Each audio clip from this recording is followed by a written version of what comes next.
Hey everybody, Lee here from Grain-Free Insights. As you can see, I'm not very well put together.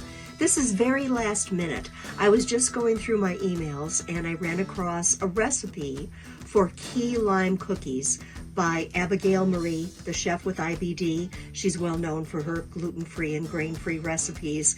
And because it's St. Patrick's Day, I thought that I would reach out and say first, happy St. Patrick's Day, and second, give you the link to that recipe. I will flash it on the screen here, but it's super long, so just go into my show notes and I will reproduce it there. You can click on it. It'll take you directly to the recipe. I hope you have a lovely St. Patrick's Day and enjoy every bite. Take care.